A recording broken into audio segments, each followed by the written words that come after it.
کل سورہ فاتحہ کی اہمیت کے حوالے سے میں نے ایک بات یہ عرض کی تھی کہ اس کے ہر جملے کا جواب اللہ تعالیٰ خود دیتے ہیں۔ آج میں چاہتا ہوں اس بات کو آپ کے سامنے رکھ دوں، اس لیے کہ وہ بڑی اہم بات ہے۔ انشاءاللہ اس کے ساتھ آپ نماز پڑھیں گے، سورہ فاتحہ پڑھیں گے تو آپ کو اس کی اہمیت کا اندازہ ہوگا۔ یہ حدیث قدسی ہے جس میں حضور جو ہے یہ بیان کر رہے ہیں کہ اللہ تعالیٰ نے کیا اپنا کمنٹ کیا ہے سورہ فاتحہ کے بارے میں۔ ایک مستند روایت ہے، صحیح مسلم میں حضرت ابو ہریرہ اس کے راوی ہیں۔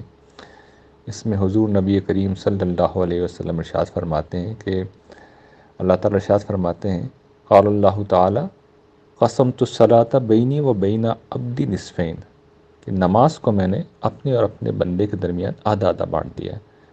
اور آگے یہ معلوم ہوگا جو روایت کے الفاظ سے کہ نماز سے یہاں مراد سورہ فاتحہ ہی ہے، اور اس لیے سورہ فاتحہ جو ہے وہ نمازوں کا لازمی جز بھی ہے۔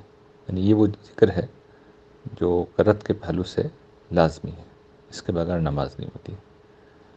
اور پھر اللہ تعالیٰ کہتے ہیں ولی عبدی ما سال، کہ میرے بندے نے جو مانگا ہے، یعنی میں نے نماز کو اپنے اور اس کے بیچ میں آدھا آدھا بانٹ دیا ہے، اور جو میرا بندہ مجھ سے مانگتا ہے، جو اس نے مانگا ہے وہ اس کا ہے، اس کو دے دیا جائے گا۔ فَإِذَا قَالَ الْعَبْدُ، تو جب بندہ یہ کہتا ہے الحمدللہ رب العالمین، یہ اب سورہ فاتحہ کا پہلا جملہ ہے کہ اللہ کا شکر ہے، سارے جہانوں کا پالن نہار ہے، رب ہے۔ قال اللہ تعالیٰ، تو اللہ تعالیٰ اس کے جواب میں یہ کہتے ہیں حمدنی عبدی، میرے بندے نے میرا شکر ادا کیا، میری حمد کی۔ وَإِذَا قَالَ الرحمن الرحیم، جب بندہ یہ کہتا ہے کہ الرحمن الرحیم، یہ دوسرا جملہ سورہ فاتحہ کا، تو اللہ تعالیٰ پلٹ کے یہ کہتے ہیں اثنی علی عبدی، میرے بندے نے میری تعریف بیان کی۔ وَإِذَا قَالَ مالک یوم الدین، جب بندہ یہ کہتا ہے کہ اللہ تعالیٰ جو ہیں وہ سزا و جزا کے دن کے مالک ہیں، بدلے کے دن کے مالک ہیں، تو اس کے جواب میں اللہ تعالیٰ کہتے ہیں مجدنی عبدی، میرے بندے نے میری بزرگی بیان کی ہے۔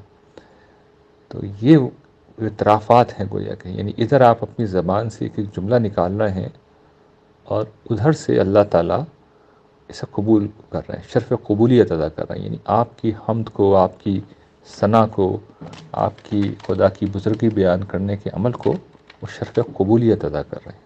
تو آپ اندازہ کیجئے کتنا بڑا اعزاز ہے، اور یہ ہاتھ کے ہاتھ ہو رہا ہے، اسی وقت ہو رہا ہے۔ اور جس طرح دیگر روایات سے، قرآن مجید سے ہمیں معلوم ہوتا ہے کہ یہ اللہ تعالیٰ بعض اوقات خود تبصرے کر رہے ہوتے ہیں، بعض اوقات فرشتوں کی مجلس میں یہ بات کہہ رہے ہوتے ہیں۔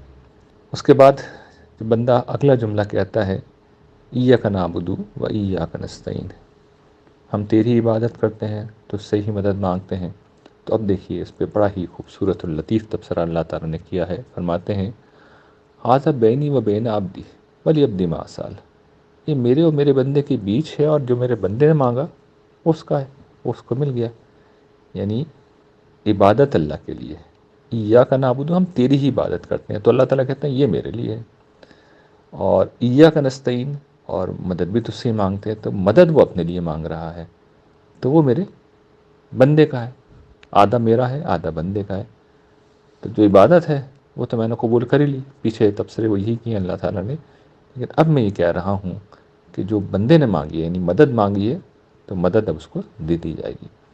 اور جب وہ آخری جملے کہتا ہے اہدنا الصراط المستقیم صراط الذین انعمت علیہم غیر المغضوب علیہم ولا الضالین، کہ پروردگار ہمیں سیدھی راہ پہ چلا، اس راہ پہ جس پہ چلنے والوں پہ تیرا انعام ہوا، نہ کہ ان کی جو مغضوب ہے اور نہ وہ جو گمراہ ہوئے ہیں۔